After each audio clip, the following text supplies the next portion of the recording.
So my name is Jeff Schneider. I used to be called Mr. Clinical Depression. I played guitar in a band called Arabon Radar. And like I was just discussing, I played in a band called Made in Mexico also. This is years back. And now I'm a writer. I wrote this book. And if anybody wants one, they're out on the table. Just grab one and grab a poster and take off. And if you want me to sign it, you're going to find me later. I have a little publishing company, book publishing company, that I call Pig Roast Publishing. And I put out a couple books by people who enjoy no-wave music, noise, punk rock, and keeping the DIY ethic alive. Does anybody? I got a question. Why did you pick the name Pig Roast Publishing? We have a single 7-inch out with a song called Pig Roast on it. And I just stole that and made it my publishing company. And you played a pig roast at MIT. I did do that, which is fucking gross. But anyway, I'm going to read just one little story for you folks. This is about way before Arabon Radar ever had an album out. We were struggling. Nobody came to any of our shows. Maybe like 5 heads would show up. And we were begging to get on shows. So we begged this guy at our local club to put us on the bill. And our singer was in Florida on vacation. And he wrote me passionately about Marilyn Manson, a pervert band he saw when he was down there. And this is before Marilyn Manson was famous. He was excited, reporting how the singer had this couch on stage and would molest his underage fans on it the whole show. He stuck dildos up his butthole at this time. Yeah. Marilyn Manson was on the club scene still and hadn't achieved the fame we know of today. Or 10 years ago, probably to be more accurate. They were small potatoes. 9 Inch Nails' little brother. We decided to pursue a show with them. We begged the guy who booked a club called Club Babyhead to let us play. Please, please, please. He said it was a bad match, but laughed at us and begrudgingly said, all right.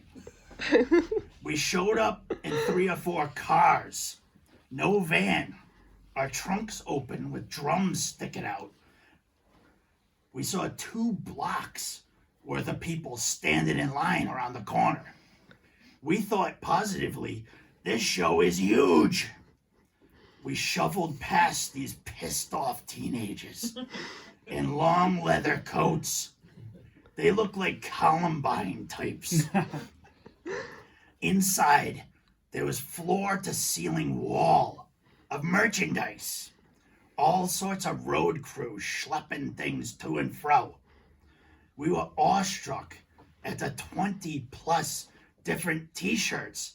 That was a merch mecca. $30 a t-shirt. The club itself was dark, black walls, typical sour beer and bathroom cleanser smells. Like Larry's bathroom over there. We don't have any cleanse. The stage was about 3 feet high. Broken wood, duct tape all over it. Marilyn Manson had already sound checked. I mean, what the fuck? It was 3 p.m. in the afternoon right now. Which is early for us. We set up and left our gear on stage. We backlined it up against the second band shit. They were called Monster Voodoo Machine from Canada, touring with Marilyn Manson headlining, a package bill. They had braided goatees and shit. Real jamokes. The door opened and the merch table flooded like a feeding frenzy. It hit me right then, seeing these fans, that we were quite fucked.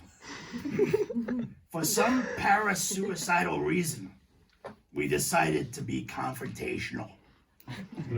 John Von Ryan was the only person who smoked up that night. And he went out first, totally stoned, yelling at these people, "We are the police!" We had on powder blue leisure suits from the 1970s. We look like their parents. When they realized we were not props who Marilyn sent out to mindfuck and molest them, that we were honestly gonna play music,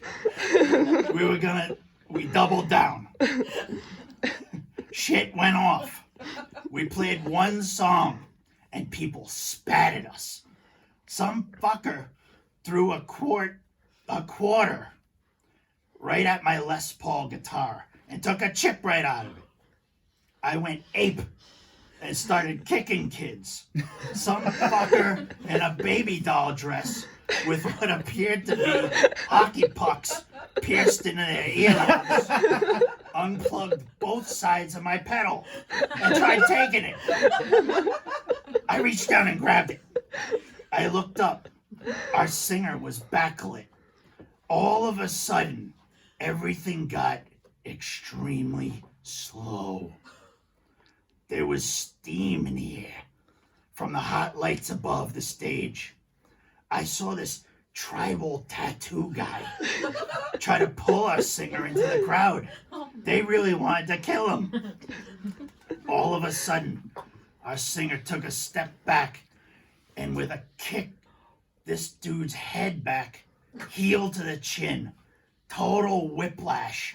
I saw this projectile. I thought it was a bicuspid, but at the time it came into focus, it was definitely an incisor. The concert goer's front tooth had erupted from his mouth and flew through the air. Forever lost on the floor in a gumbo of cigarette butts and Marilyn Manson fans' bodily fluids. I just ate. They all backed up. We might have played one more song, but we just broke down fast and ran off. Honestly, I can't remember.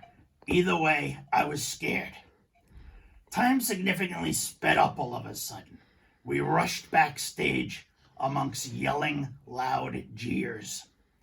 Our 2 or 3 friends, the owner, our drummer's brother, were backstage with us.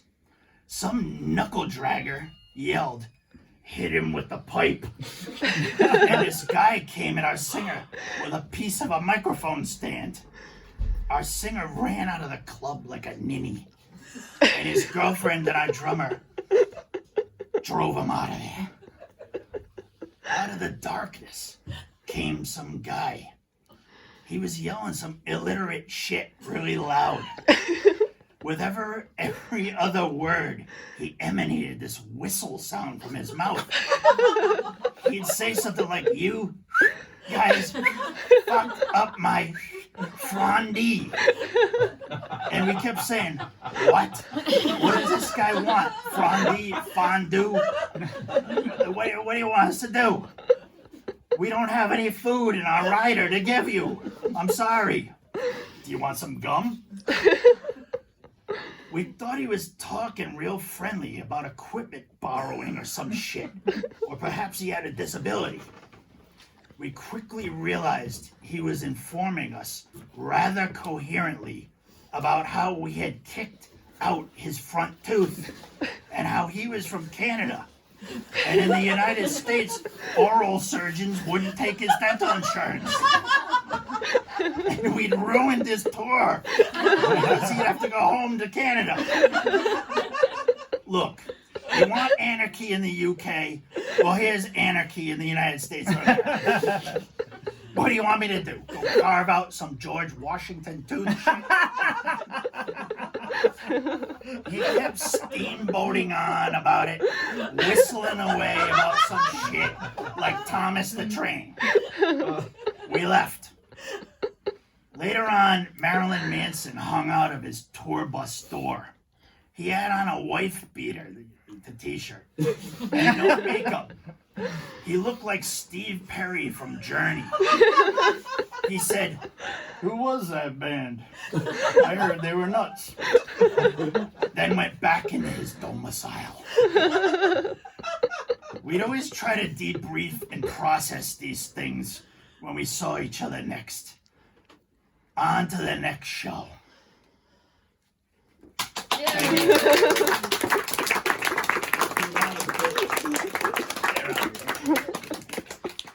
All right, we're gonna Now, have. please rush a little bit so there's room for everybody, because the film's going to be on that wall.